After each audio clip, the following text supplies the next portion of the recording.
I want to take you back to March of 1856, to a single event, documented in official records that on the surface just makes no sense at all.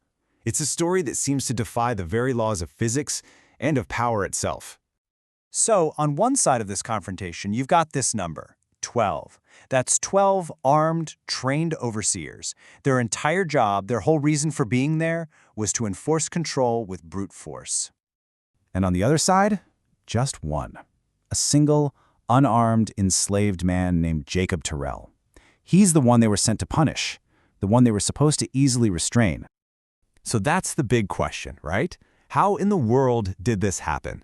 How did one man with absolutely no weapons and, as you'll see, no real aggression, overcome 12 men whose power was supposed to be absolute? That's what we're going to unpack. Okay, so let's set the scene. We're on the Harrington Plantation in northeastern Alabama. And look, this isn't just some story that's been passed down. We know this happened because the incident report itself was buried in county archives for over a century, an event so bizarre and so disturbing that the plantation owner tried to erase every single record of it. The immediate aftermath was just chaos. Think about this. 4 of those overseers were left with serious injuries. We're talking a dislocated shoulder, a broken jaw, even broken ribs. 3 of the 12 quit within days, and a couple of them just never spoke of it again. The doctors who were brought in called the wounds physiologically impossible. The owner, Colonel Harrington, started paying people for their silence. It was total panic. To really get what happened here, you've got to understand the 2 major forces at play. On one hand, you have the plantation, a meticulously designed system of total control. And on the other, you have this one very unique man right at the center of it all. Colonel Harrington ran his plantation like a machine. He had detailed records for literally everything, and a way higher number of overseers than was typical. This place was engineered from the ground up to crush any possibility of resistance. And then you had Jacob Tyrrell. He was bought for an insane price, $2,000, because he wasn't a typical field hand. No, his whole life had been spent in industrial labor, iron foundries, logging operations. This gave him this dense, compact power lifter kind of strength, completely different from the endurance-based strength of farm work.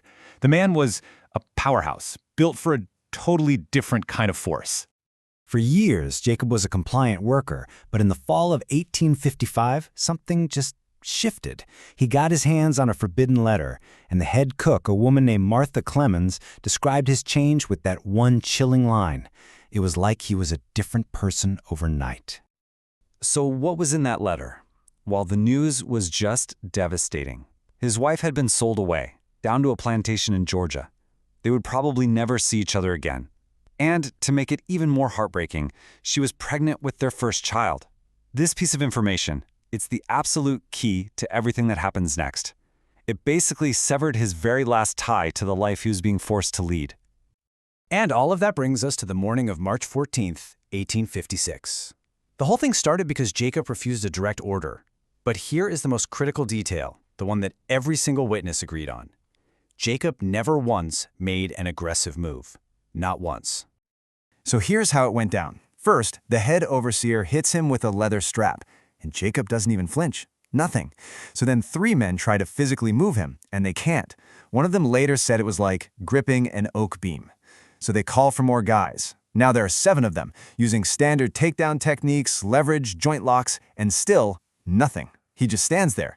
Finally, in this desperate show of force, all 12 overseers on duty just rush him at the exact same time. And right then, at the peak of all this chaos, with 12 men trying and failing to subdue him, Jacob speaks. His voice, they said, was perfectly calm, and it just cut right through all the noise. And these are the words everyone remembered. He had already left. His mind and his spirit were long gone. So here's the crucial twist. Jacob didn't fight back. The reason the overseers got injured is because of their own force. They were slamming into each other. Their failed takedowns sent them flying. Their own momentum was turned against them. It was as if they were trying to tackle a mountain that could think and then just broke themselves against it. And then Jacob just calmly turns, walks into the woods, and vanishes. In the investigation that followed, Colonel Harrington became obsessed. He had to understand what had just happened. And in his obsession, he uncovered the truth behind Jacob's impossible act of resistance. About a month later, a note was found, and in it, Jacob explains himself. He wasn't fighting them. He was demonstrating a simple fact. He was no longer an object, a thing they could move around. He was a man, and he was deciding where he would go. This completely reframed the whole event. It wasn't a physical fight. It was a philosophical statement. This is the concept that absolutely terrified Colonel Harrington. What Jacob had achieved, you could call it psychological severance. He had completely detached his mind from his physical body. He didn't fear pain. He didn't fear death. Because in his mind, he was already free. And think about that. If you can't threaten a man's body, how can you possibly control him? And here's the final incredible part of the story. 9 months after he walked into those woods, a letter showed up at the plantation. It was from Jacob. He had walked over 350 miles, all the way through hostile territory, and he had found his wife and their newborn son. He didn't just escape, he won. But Jacob's victory, it wasn't just personal. The hundreds of people who saw what he did that day, well, you can't unsee something like that. An idea had been planted, and that idea began to take apart the plantation's entire system of control, piece by piece.